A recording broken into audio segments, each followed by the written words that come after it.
I am Dr. Elliot Adam from ElliotOracle.com. I'm also the author of Fearless Tarot, How to Give a Positive Reading in Any Situation, which is out now from Llewellyn Books. So if you like my empowering approach to tarot, you're really going to love this book. It's time for this week's Oracle Reveal. So earlier today on Instagram, I placed up a photo of 3 different animals. And I asked you to use your intuition and ask yourself which animal's getting caught in your head, because that animal has a message for you. And the animals were the peacock, the bat, and the skunk. So if you're just joining us right now, ask yourself which animal's getting caught in your head. It doesn't have to be your favorite animal. It just has to be the one that's kind of getting stuck in your mind. The first animal is peacock. So for those of you who picked peacock, it says, let it shine. And peacock is not afraid of showing its beauty to the world and to the other animals around it. Peacock could say that this could be a time to be more confident and unapologetic about what makes you shine at this time. The peacock is also associated with nobility. So this could be a time where you really want to keep your dignity intact, even if you're up against some opposition. So if some mean peasant in the street is yelling something at you and trying to bring you down a peg, the peacock tells you not even to deign to pay attention to their impertinence and to just keep going. The first card for Peacock is where it's best to place your focus this next week, and the card is the Hierophant. The Hierophant has to do with going your own road and believing it's right despite opposition. He's a card that talks about your faith, and he's really telling you to have faith in your own path at this time. This might be a time where you really want to turn inward and figure out what your own inner moral compass is telling you, what's important to you, instead of looking outside of yourself for others to really give you that clarification about what choice to make. The Hierophant is also a teacher, and he represents translating something spiritual, something amorphous, into the mundane. That's what he's doing for the people that are coming to him for guidance. So the Hierophant for you could indicate that you really want to look at what your life is doing right now and to translate it into that spiritual message, to say, you know, what is my spirit teaching me right now through this circumstance? What do I need to learn? And how do I need to stay strong? Advice from your inner wisdom this next week, if you pick Peacock, is the 7 of Cups. This is traditionally a card of illusion. And on this card, we see a figure who is at a crossroads. He doesn't know which path to pick. And sometimes when we're at a crossroads and we don't know which path to pick, we start imagining, well, if I pick this path, I bet something terrible is going to happen. It's just going to be awful. Or I bet if I pick this path, everything's going to be wonderful. It's going to be so good. So 7 of Cups is a little bit of a dangerous card because it lets your imagination run amok and it doesn't really resemble reality. The important thing is that you're checking inward when we see that Hierophant card, and you're really trusting your own inner compass as to which path to choose. The worst thing you can do right now is not choose any path at all.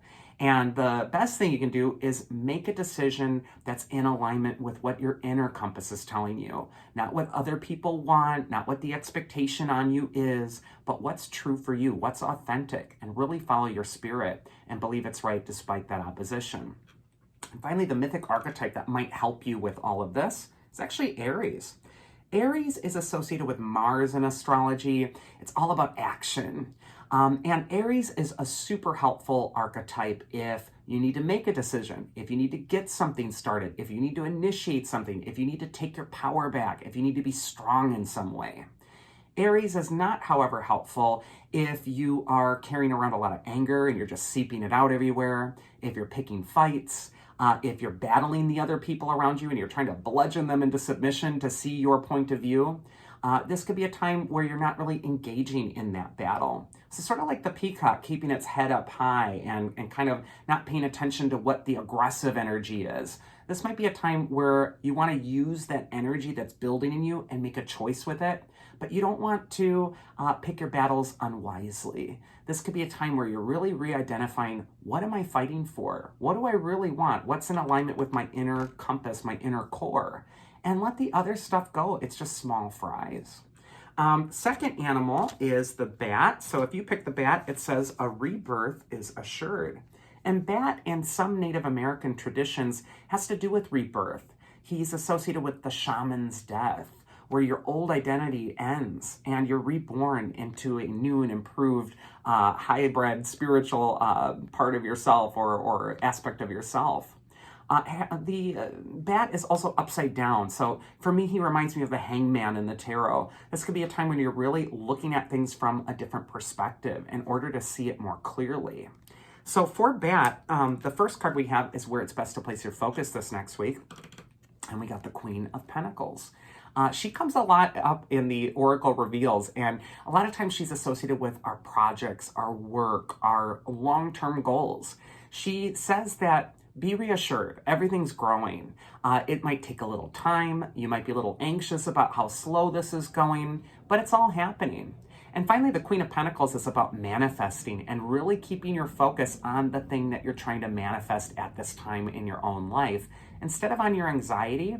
A watch pot never boils with the Queen of Pentacles. So this could be a time that if you're getting busy with some sort of project, you've done all the work, you're going to launch it out, this might be a time to place your focus on something else, like maybe enjoying the garden, maybe enjoying the world you've created for yourself. And instead of just expectantly looking at that future thing that's going to bring that happiness, the Queen of Pentacles tells you to get grounded in the present.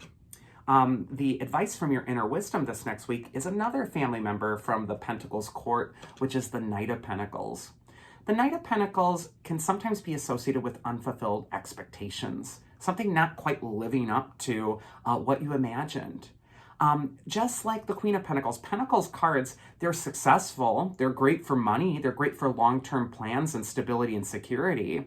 But seeing the thing manifest can sometimes be like watching paint dry. It's very slow, it takes a long time, and it can feel frustrating if you want to get things moving. You know, the Knight of Pentacles, he's associated with, you know, like that young man energy of trying to go out, trying to make something happen, trying to prove yourself. And his stubborn horse just isn't moving forward. There's a sense of pause or something just not happening right away. So these cards are teaching you patience. And even with that bat symbol of turning things upside down, this could be a time where you're really seeing what you're trying to manifest, and you're just saying, the universe is teaching me the lesson of patience. Actually, all my ducks are in a row. Everything is actually going to work out here, but I'm needing to just, slow my roll and maybe pay attention to something else so I'm not driving myself crazy about this. And finally, the mythic archetype that's going to help you, if you pick bat, is Chiron. He is the centaur of healing. This could be a time where you're not pushing ahead on projects, where you're just letting them grow, but instead you're really putting that focus on self-care and inner healing at this time. Ask your body, ask your mind, ask your spirit what it needs at this time.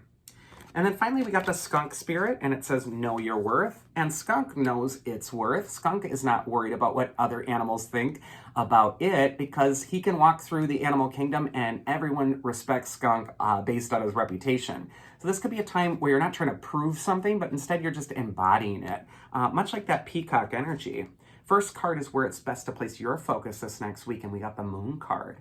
Place your focus on your intuition. Place your focus on what your deeper feelings are trying to tell you. Turn inward. The moon tells us that there's these unconscious forces that are constantly chattering away in the background of our consciousness. And if we're too busy numbing ourselves, distracting ourselves, not paying attention to that inner compass, the moon is Luna in Latin. It starts to drive us crazy. We start to think something's wrong with us. We start to feel like we're unlucky. So the moon is saying, stop the insanity, stop avoiding the thing internally that's really trying to nudge your attention, and sit with that for a little while. Feel it, let it in. Advice from your inner wisdom this next week is another major arcana card, which is the Wheel of Fortune. Both of these cards have a changeable quality to them, and they're both associated with cycles. So here's what I'm going to tell you. Things are going to feel changeable. They're going to feel like you're not 100% sure about how they're all going to pan out, but they're going to follow a pattern. Just as the moon goes through cycles that are predictable, so does the wheel turn, and you know this movie, you've seen it before. So apply your inner wisdom to whatever you're going through. You actually know what's going to happen. It just is going to entail you seeing the pattern. And then finally, the mythic archetype that is going to help you is Hera, the queen of the gods. She's also associated with that peacock and regality and self-esteem. So if you didn't pick the peacock, I would rewind the video and go back to the peacock lesson as well for Skunk. Hera is the queen. She's telling you to be noble. She's telling you about your duty to yourself right now and to maintain your own confidence in what your purpose is and not to get distracted. And that is this week's Oracle. I do hope you enjoyed it. If you did, you can always check me out at elliotoracle.com. Otherwise, I hope you all have a safe and happy week, and I'll see you next time. Take care.